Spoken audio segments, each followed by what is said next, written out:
This is my latest project. It's a 1968 Corvette 327 automatic. I'll talk about how I acquired it and what I know about it to this point.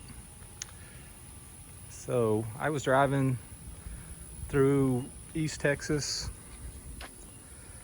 on my way home from a trip, and I saw this car on the side of the road.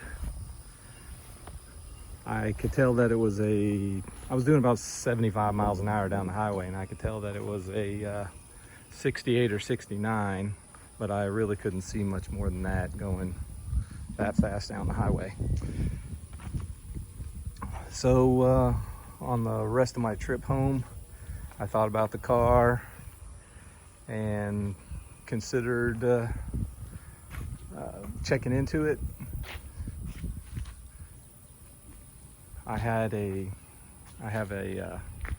I know somebody in the area where the car was located, so later that day I called them and asked them to go check out the car, get me a number, and see if the car was complete. So it took him a while to do that. So about 5 or 6 weeks later, he finally had a chance to go take a look at the car. Gave me a phone number. It turned out to be an auto body shop where the car was located, so that sent up a red flag. I figured that the auto body shop may have taken possession of the car because they'd done some work on it and the owner didn't pay for it. But it turned out that that the owner of the auto body shop was just a friend of the car owner, and it was a convenient location for him to put the car, and the auto body shop just fielded calls for the car initially. They didn't do any work on it. So they put me in touch with the owner, and after a couple of phone calls and lots of pictures, we negotiated a price, and a couple weeks later I went up to East Texas to take a look at the car, make sure everything was in order, because it was supposed to be a matching numbers car and rust free, and everything turned out to be true. So it does run and drive. Not at the moment. I have the carburetor off of it because I'm rebuilding that, but let's take a look at the rest of the car and I'll tell you what I know is wrong with it. First thing you can see is the paint is pretty splotchy. It wasn't that splotchy when I first brought it home. I got caught in, I have a car cover that I've been keeping on it, and I had the car cover off, and when it started raining and the car cover underneath got a little wet, and then I still put it on the car because it was pouring and I didn't want water to get inside the car. And when I took the cover off, it left these splotches. Now, I'm not really worried about it because I'm gonna refurbish the paint anyway, because it has been repainted. You can see here in the corner where the respray covers the original paint. So I'm gonna try to remove as much of the respray paint as I can and try to get down to the original paint, see if I can refurbish the original paint, which may go well, it may not. If it doesn't, then I'll repaint the entire car. But these light splotches seem to be where the car cover was still wet when I put it back over the car. And then also, I don't know if it'll show up on camera, but in the paint, and some of it's gone away, it probably won't show up. It also created some little bubbles in the oxidized paint, so I guess it's just further oxidation. All right, so let's move on to things that I've noticed so far that are wrong with this car or need help. Of course, one of the big ones is the windshield is cracked and broken in a couple of places, so definitely have to replace that. when I test drove the car, the 4-barrel carburetor wouldn't kick in, and it would just bog. So I took after I got it home, I took a close look at it and found several things wrong with the carburetor.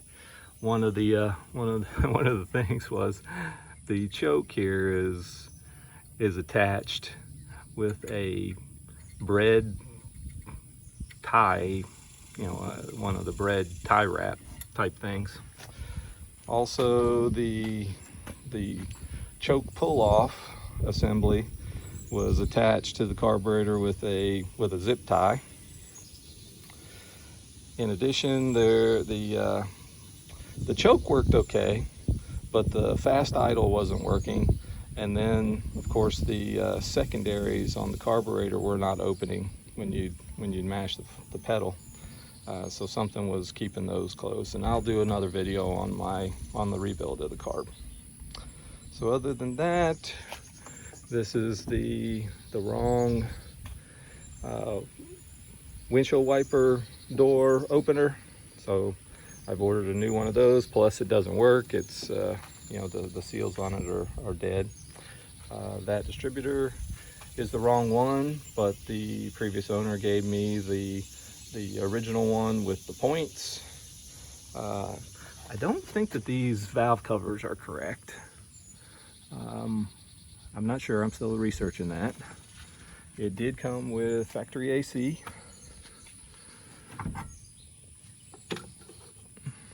Let's see what else. I think most everything in here is original except for the alternator. It came with power brakes and power steering. I'll show you the play in the steering wheel. There's quite a bit of play in that. Of course, the headlights. Also, the actuators on the headlights need to be rebuilt. I can't get to them right now, but the boots on the actuators are completely gone, so they don't open. Let's see what else. I did drive it for about 20 miles when I picked it up to another location after I bought it. So it drives okay, and the engine runs okay, but there is quite a bit of blow-by on the engine, so I may need to rebuild it, but I don't want to make that decision until after I get the carburetor straightened out, because some of that carburetor problems may show up, or may clear up some of the other things that I noticed. So inside, the interior, I think these are the original windows. They even got the Astro ventilation. Okay, I guess they could be reproductions, but I think they're original. The door card looks pretty good. There's a little bit of wear on it. This is the driver's side, and they're usually the worst out of the two. Lots of foot marks down here on the bottom. Everything on the card seems to be okay. Interior wise, so here's the play in the steering wheel that I mentioned. So it's got about 3 inches of play. When I did a little checking on it, I think the steering box is okay. I think the problem is from the pitman arm down in the steering system. I did notice the bushings in the suspension were either old or gone, so that may be part of the problem with the steering. The seats, I believe, are original, and on this one there's a rip here and a rip here, so that's pretty good for 55 years. Of course, the armrest is a little ripped. The other side's okay. The passenger seat has a couple of small rips in it. Let's see. In here, so the speedometer works, but the odometer doesn't. I think the secondary worm gear is broken, so at some point I'll check that out. The tachometer doesn't work. I've already ordered a new cable for the tachometer. Oh, I could show you that. On the tachometer, you can see the tachometer cable here is really long. And I think that this is actually a speedometer cable from another car, maybe even from another Corvette, but I'm pretty sure this is supposed to be a lot shorter than this.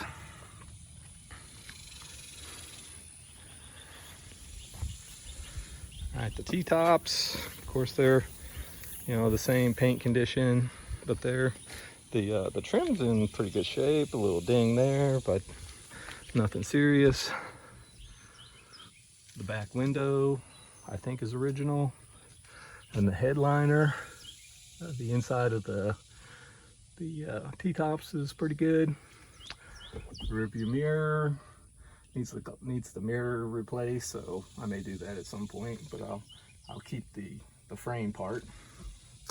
The carpet, the driver's side carpet looks like not sure about this, but there looks like there's carpet under the carpet. So I'm not sure if somebody put some new carpet in there at some point on top of the old carpet, but obviously it has leaked like most do.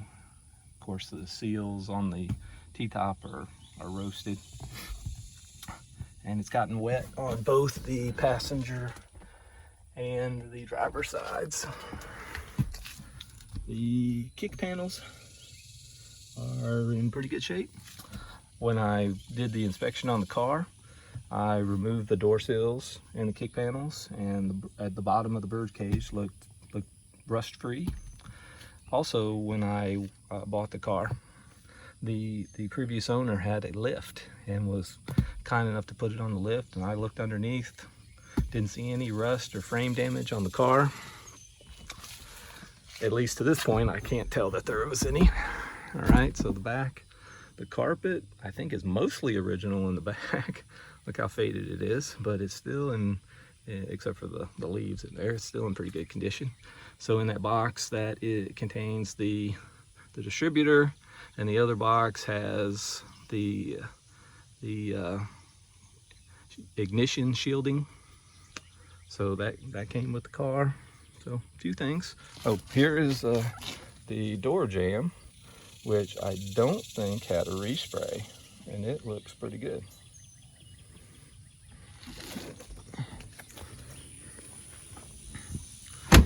So it has the original rally wheels. They're a little bit rusted in places, but I'll refurbish those. Decent set of tires still on it. They're from 2000.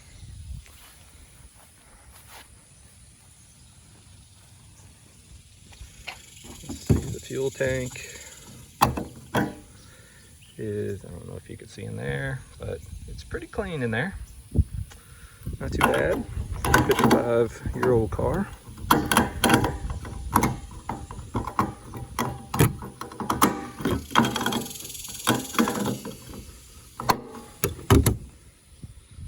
The antenna needs to be replaced. Back of the car looks good. The backup lights don't appear to be broken. Correct tail lights.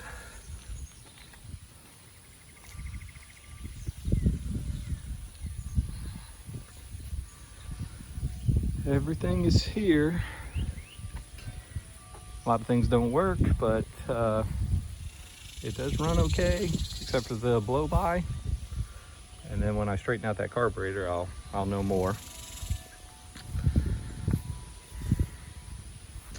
Oh, and you can see that it only has one side mirror, which is generally how they came in '68. It's got the correct marker lights on the front, the correct grills on the front that are chrome. At least the edge of them are chrome. Got the original badge. And like I said, I checked the engine numbers and it does match. I mentioned the carburetor earlier, and the carburetor is not original. It is, I think, a reproduction. It's supposed to be a reproduction for a 1971. It has a 1971 part number on it, for a Corvette with automatic, but the Julian date on the carburetor indicates it was made or manufactured in maybe 1976, I think. So I'm still not sure about that one. All right, so there we go. That's the new project.